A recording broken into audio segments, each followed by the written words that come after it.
So about 2-3 years ago, I started a biodiversity project in my own village. I'd moved there from a previous village, probably about 3.5 years ago now.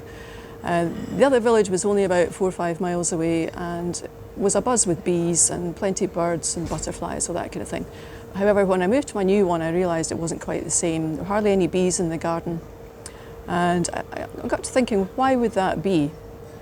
And of course, where I am now is surrounded by pretty intensive farming. And I realised that that's probably the reason why there were not so many insects, habitat loss and everything else. Possibly spraying, not terribly sure. Anyway, I decided that it would be a really good thing if we could do something about that in the village, and I tried to set up a biodiversity group. So I had a kind of an open day where we discussed the sort of things that we might want to do, planting trees, putting in bulbs, putting in flowers, everything that would work for pollinators. That was the sort of thing that we wanted to do.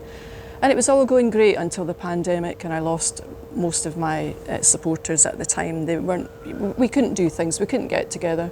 The plan originally had been to try and get kids and grown-ups to work together and to try and involve lonely people in the village as well, which is very inclusive, and to get people outside enjoying nature, that sort of thing. However, as I say, the pandemic came along and I've lost most of my volunteers now, and it's been quite difficult lately. Managed to get some bulbs in, managed to get some odd bits of planting done, but if anyone else is doing similar in any other small villages, then I'd be absolutely delighted to know how you've managed to keep things going through the pandemic and beyond, because I'm finding it quite difficult to try and get volunteers at the moment. I am still working away. I've got money to spend. I want to put trees in, I want to put bulbs in. I've got plans for the future. It's just trying to keep people involved, trying to keep them interested.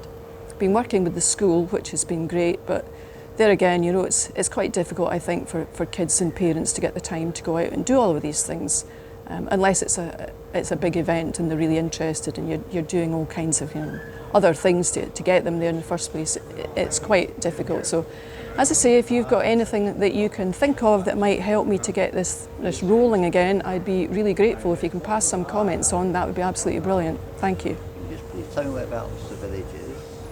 The village is in the Carse of Gowrie. It's a small village called St Meadows, and it's known for fruit growing. So one of the things that we want to do is put in more fruit trees. We'd like to get orchards back again.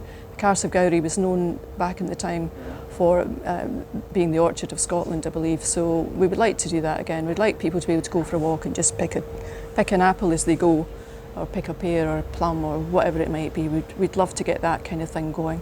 We'd like to get some allotments in as well. Just want to make it a bit more biodiverse. We'd like to get more people interested in the environment round about them. I've also been working with the local farmer, so they've been quite good. I think they would like to come and help us to plant some trees and bulbs and that kind of thing. I think, you know, if I could just get more interaction from the community and more support from the community, that would be really good. But it's, as I say, it's been difficult post-pandemic to get people out and get them organised and get them doing things again. They seem to be a lot more insular. But yeah, anything you can do to help, I'd be really grateful. Thank you very much for your time. I do appreciate it. Thank you.